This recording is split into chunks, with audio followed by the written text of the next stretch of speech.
వీక్షకులకు స్వాగతం, నమస్కారం. ఈరోజు శాసనమండలిలో మంత్రి రాయలసీమ లిఫ్ట్ ఇరిగేషన్ మీద సమాధానం అయిపోయిన తర్వాత చైర్మన్ మోషేస్ రాజు గారు సోము వీర్రాజు గారికి అవకాశం ఇస్తూ మాట్లాడమని చెప్తుండగానే వైఎస్ఆర్ కాంగ్రెస్ పార్టీ ఎమ్మెల్సీలు సోము వీర్రాజుపై దాడి చేసేందుకు ప్రయత్నించారు. వంగలపూడి అనిత అలాగే గొట్టిపాటి రవికుమార్ గారు అడ్డుకుని దాడి జరగకుండా ఆపారు. ఈ దాడి ఘటన మీద విశ్లేషించడానికి మనతో పాటు ఉన్నారు సీనియర్ జర్నలిస్ట్ డివి శ్రీనివాస్ గారు. వారిని అడిగి మరిన్ని విశేషాలు తెలుసుకుందాం. సార్ నమస్తే. నమస్తే. టార్గెట్ బీజేపీ లాగా ఈరోజు మండలిలో సోము వీర్రాజు మీద వైసీపీ ఎమ్మెల్సీలు దాడి చేయడం ఎట్లా చూస్తారు సార్? అది పెద్దల సభ, శాసన మండలి రాష్ట్ర స్థాయిలో పెద్దల సభ, రాజ్యసభ అది జాతీయ స్థాయిలో పెద్దల సభ. అంటే వివిధ రంగాల్లో ఇవాళ నిష్ణాతులు, లేకపోతే శాస్త్రవేత్తలు, ఆటగాళ్ళు, కళాకారులు, ఉపాధ్యాయ సెక్షన్ నుంచి, లేకపోతే పట్టభద్రుల సెక్షన్ నుంచి, అనేక చోట్ల నుంచి తీసుకుని కంపోజ్ చేయబడిందే శాసన మండలి. అట్లాంటి శాసన మండలిలో ఈ రౌడీ చేష్టల, మీరు గౌరవ శాసన మండలి సభ్యుల, రౌడీ మండలి సభ్యుల, ఇది ఈ గుండాయిజం ఏంటి? శాసన మండలిలో చట్టసభల్లో గుండాయిజం ఏంటి? గతంలో కూడా చూసాం ఇట్లాంటి ఇదే ఈ రౌడీయిజం. జగన్మోహన్ రెడ్డి ముఖ్యమంత్రిగా ఉన్నప్పుడు ఆ రోజు వెల్లంపల్లి శ్రీనివాస్, లేకపోతే కొడాలి నాని, వీళ్ళందరూ అప్పట్లో లోకేష్ పై దాడికి వెళ్ళారు. ఆ రోజు సత్యనారాయణ రాజు, వీళ్ళందరూ కనుక లేకపోతే లోకేష్ పై కొట్టినంత పని చేశారు. అంటే ఇప్పుడు జగన్మోహన్ రెడ్డి ఇటువంటి రౌడీలందరినీ శాసనసభకి, శాసన మండలికి ఎన్నికయ్యేటట్టు చేశాడా? రౌడీలు దొంగలు అక్కడ అంతా. ఇప్పుడు ఈ రోజు సోము వీర్రాజుపై ఈ దాడి, ఇవాళ ఇది సోము వీర్రాజుపై దాడి కాదు, ఇది బీజేపీపై దాడి. ఇది ఈ రోజు 11 ఏళ్లుగా ఈ దేశాన్ని వెళ్తున్నటువంటి భారతీయ జనతా పార్టీపై దాడి. సోము వీర్రాజు ఇవాళ అటు ఆర్ఎస్ఎస్లో కానీ, లేకపోతే బీజేపీలో కానీ అతనే ఇక్కడ బ్యాక్ బోన్. ఇక్కడ ఆంధ్రప్రదేశ్ ఒక టైంలో ఆయన ప్రెసిడెంట్గా పనిచేశారు, రాష్ట్ర బీజేపీ అధ్యక్షుడిగా పనిచేశాడు. కౌన్సిల్కి ఇది సెకండ్ టైం ఆయన వచ్చింది. గతంలో 6 ఏళ్ళు శాసన మండలి సభ్యుడిగా ఉన్నాడు, ఇప్పుడు ఇంకో 6 ఏళ్ళు ఇప్పుడు ఆయన కౌన్సిల్గా వస్తే అసెంబ్లీకి పోటీ చేశాడు, పార్లమెంటుకి పోటీ చేశాడు. నేను అంటోంది అదే, సోము వీర్రాజు పైన దాడి చేసిన వాళ్ళెవరు?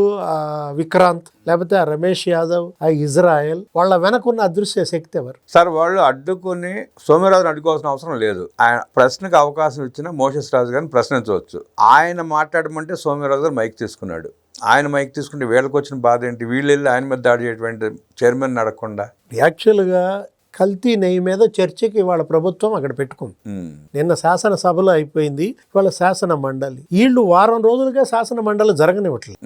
ప్రతిరోజు మనం చూసాం, ఒకరోజు 14 నిమిషాలు, మరుసటి రోజు 14 నిమిషాలు, అసలు నిన్న అయితే 5 నిమిషాలు జరిగిందంట సభ మొన్న. అంటే సభా కార్యక్రమాలకు అంతరాయం కల్పించడమే కాదు, ఇవాళ మోషన్ రాజు కూడా ఆయన చైర్పర్సన్, ఇవాళ ఆయన కూడా బాధ్యత వహించాలి. సభ్యుడికే మీరు రక్షణ కల్పించలేకపోతే ఇంకా అసలు అక్కడ ఏముంది? అంటే చట్ట సభలు మీ గుండాయిజానికి వేదికల. ఇప్పుడు ఇది సోము వీర్రాజు ఒక్కడి విషయం కాదండి, లేకపోతే బీజేపీ ఒక పార్టీ విషయం కాదు. ఇదేంటిది? గౌరవ శాసన మండలి చైర్పర్సన్ బాధ్యత వహించాలంటోంది. అందుకే, ఎందుకంటే చర్చ బొత్స సత్యనారాయణ దేని మీద ప్రశ్న, అదే ఏది రాయలసీమ లిఫ్ట్ ఇరిగేషన్, అవును, ఆ స్కీమ్ మీద ఏదో జవాబు, నిమ్మల రామానాయుడు దానిపైన జవాబు ఇచ్చాడు. మామూలుగానే వాళ్ళు ఏంటి, రేవంత్ రెడ్డి తెలంగాణ శాసనసభలో చేసిన ప్రసంగం, నేనే చంద్రబాబు చెప్పించి రాయలసీమ లిఫ్ట్ ఆపిచ్చానన్న అతనన్న మాటలు అవి గుర్తు చేశారు. పయ్యావుల కేసు వీళ్ళందరూ దానికి సమాధానం చెప్పారు. హరీష్ రావే అదే సభలో చెప్పాడు, నువ్వు చంద్రబాబు చెప్పి కాదు మేము ఆపిచ్చింది, మేమే జగన్మోహన్ రెడ్డి చెప్పి ఆపిచ్చాం,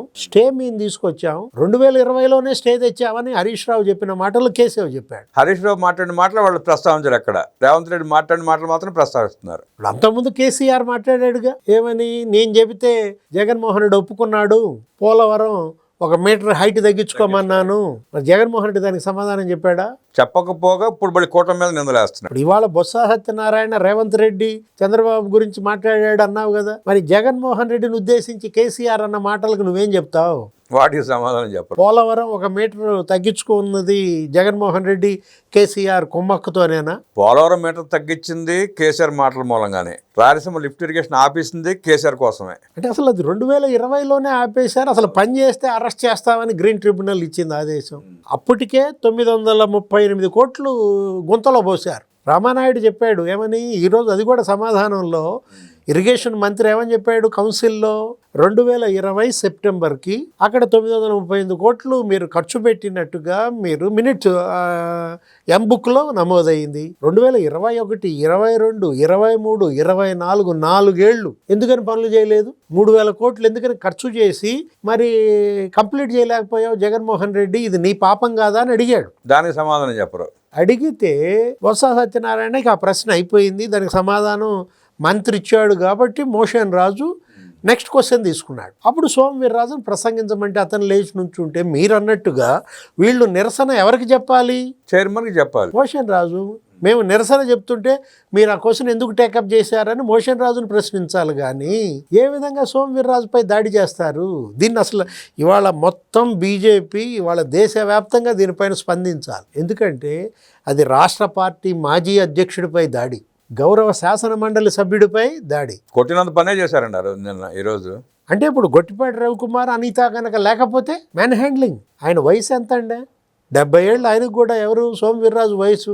అరే సీనియర్ సిటిజన్ అన్న ఇంగిత జ్ఞానం కూడా లేకుండా వీళ్ళు దొమ్మికి వచ్చారంటే ఆ ముగ్గురిని ముందు సస్పెండ్ చేయాలి.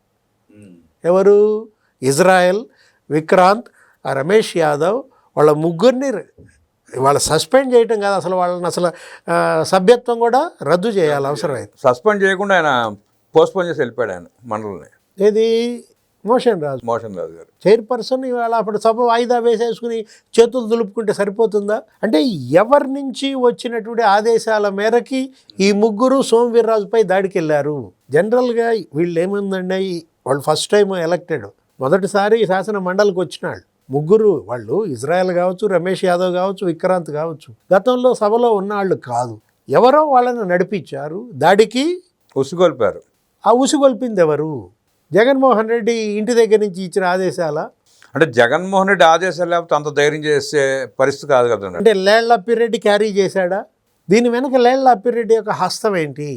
ఇట్లాంటి పనులన్నీ అతనే ఎక్కువ చేస్తుంటాడు. ఎందుకంటే మనకు తెలుసు గుంటూరులో అప్పిరెడ్డి చరిత్ర.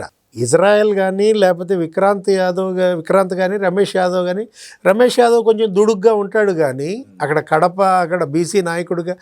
కానీ అప్పిరెడ్డి పాత్ర ఉంది దీంట్లో.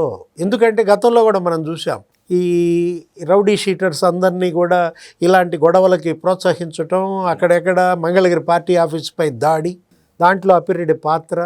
ఇప్పుడు అక్కడేది గన్నవరం పార్టీ కార్యాలయం తగలబెట్టడం, మాచర్ల తెలుగుదేశం పార్టీ కార్యాలయం తగలబెట్టడం. అంటే రౌడీ మూకలుగా వైసీపీ వాళ్ళు ఇక చివరికి తెగబడి శాసన మండలిలోనే రౌడీజం చేసే పరిస్థితి వచ్చింది. ఇప్పుడు సోము వీర్రాజు గారు సస్పెండ్ చేయమని కోరే అవకాశం ఉందా మండలిలో? ముగ్గురు ఇవాళ ఇటు పరిస్థితుల్లో గీత దాటారండి. ఇది పెద్దల సభలో ఇట్లాంటి పరిణామాలు అసలు పొరపాటును కూడా ఉపేక్షించకూడదు అనమాట. దీనిపైన తెలుగుదేశం లేకపోతే జనసేన మరి కూటమి ఏది బీజేపీ వాళ్ళు ఏమి రేపు తీర్మానం పెడతారో చూడాలి.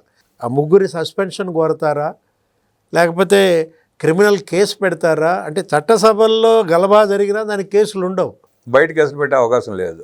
దాన్ని ఆ సాకుగా చేసుకుని వీళ్ళు ఈ విధమైనటువంటి రౌడీజానికి సభలోనే ముందు అడుగేస్తున్నారు. జగన్మోహన్ రెడ్డి వాళ్ళ శాసనసభకి వెళ్ళకపోవడానికి కూడా కారణం అదే, భయం. నేను మా 11 మంది శాసనసభకి వెళ్ళాం, వాళ్ళు మమ్మల్ని కొడతారు వెళ్తే. కొట్టడం పక్కన పెట్టి వాళ్ళు సంధించే ప్రశ్నలకు సమాధానం చెప్పడానికి వీళ్ళ దగ్గర సమాధానం లేదుగా. మేడం చెప్పిందంట జగన్మోహన్ రెడ్డికి, పొరపాటున వెళ్ళేవి అక్కడ కొడితే కేసులు కూడా ఉండవంట అనేసరికి ఆయన అసలు మరి భయపడ్డాడా, ఎందుకు వచ్చింది రిస్క్ అనుకున్నాడా? శాసనసభకి వెళ్ళటం లేదు. అక్కడికి వెళ్ళటం లేదు కాబట్టి ఆ దాడి లేకపోతే ఆ కొట్లాట, ఆ ఘర్షణ ఇక్కడ చేస్తున్నాడా శాసన మండలిలో? అంటే ఇక్కడ గొడవలు చేపిస్తా అసెంబ్లీకి తాను రావట్లేదన్న అపవాదుని ప్రజల దృష్టి మరలించే ప్రయత్నం చేస్తున్నాడు. శాసన మండలి రామబ్రహ్మం గారు నిమిషం ఖరీదు 5,000 రూపాయలు, శాసనసభ నిమిషం ఖరీదు 10,000 రూపాయలు. అంటే ఈ 2 సభల నిర్వహణకి నిమిషానికి ప్రభుత్వం పెట్టే వ్యయం ఎంత అనుకుంటున్నారు? 15,000 రూపాయలు. ఇప్పుడు వారం రోజులుగా శాసన మండలి జరగనీటల్లా రోజుకి 4 గంటలు వేసుకోండి, అంటే రోజుకి 240 నిమిషాలు, 240 × 15,000 ఎంత? 12 లక్షలు. అంటే ఈ వారం రోజులు ఈ గలభ ఖరీదు ప్రజాధనం ₹1 కోటి దుర్వినియోగం. ఎవరి దగ్గర రికవరీ చేయాలి? జగన్ రికవరీ చేయాలండి. ఈ శాసన మండలి సభ్యుల యొక్క జీతాల్లో కట్ చేయాలి, అక్కడి రికవరీ చేయాలి. ఈ గలభాకి వాళ్ళకి ఈ ప్రజా సమయం మిమ్మల్ని ఇచ్చింది ఎందుకు, మిమ్మల్ని గెలిపించింది ఎందుకు, మిమ్మల్ని సభకు పంపింది ఎందుకు? వాళ్ళ సమస్యలు మాట్లాడమనా, ఇట్లా రౌడీయిజం చేయమనా, దాడులు చేయమనా? అసలు ఆ పార్టీ అసలు నాకు అర్థం కావటం లేదు. అసలు వైఎస్ఆర్ కాంగ్రెస్ అంటే ఆర్ అంటే రౌడీయిజమా? అట్టే ఉంది. నిన్నటిదాకా ఆర్ అంటే రప్ప రప్ప అన్నారు. వాళ్ళు రౌడీజం మొదలు పెట్టారు. ఇదేమి కాంగ్రెస్ అండి? ఇది ఇలాంటి కాంగ్రెస్ పార్టీని చూడాల, రౌడీ కాంగ్రెస్. సరే, కేసులు మొత్తం ముసురుకు వస్తానని బెయిల్ రావట్లేదు, జైలుకి వెళ్ళని తప్పనిసరి పరిస్థితి, బీజేపీ సహకరించలేదని చెప్పి కోపంతో ఇట్లా దాడి చేయించే ప్రయత్నం చేశాడంటారు జగన్ రెడ్డి. బీజేపీ చాలా సీరియస్గా తీసుకోవాలి. ఏది ఒక చిన్న కార్యకర్త మీద దాడి జరిగితేనే ఆ పార్టీ రాష్ట్ర వ్యాప్తంగా ఆందోళనకు పిలిపిస్తారు. ఇంతవరకు కార్యకర్తని ఒక మాట కూడా అనని వైఎస్ఆర్ కాంగ్రెస్ పార్టీ ఏకంగా మాజీ అధ్యక్షుడి మీద దాడికి ప్రయత్నించారు. అంటే టార్గెట్ బీజేపీ. ప్రస్తుత శాసన మండలి సభ్యుడు మొత్తానికి కెలకకూడదు గెలిచాడు. జగన్ రెడ్డి కలగకూడదని గెలికాడు. ఏది ఇక ఇప్పుడు బీజేపీ కన్నెర్ర తప్పదా? వీర్రాజుపై దాడి సంగతి ఏమో కానీ జగన్పై బెయిలు రద్దా? వరగా వీర్రాజు గారి మీద దాడి అంటే ఆర్ఎస్ఎస్ మీద దాడి చేసినట్టే. ఆర్ఎస్ఎస్ ఏంటి మోడీ మీద దాడి చేసిన, మోడీ గారి మీద దాడి చేసినట్టే, అమిత్ షా మీద దాడి చేసినట్టే. ఇవాళ కేంద్ర బీజేపీ పెద్దలు కూడా మరి దీనిపైన ఎలా స్పందిస్తారో చూడాలి. అసలు రాష్ట్ర వ్యాప్తంగా బీజేపీ ఏం చేస్తుందో చూడాలి.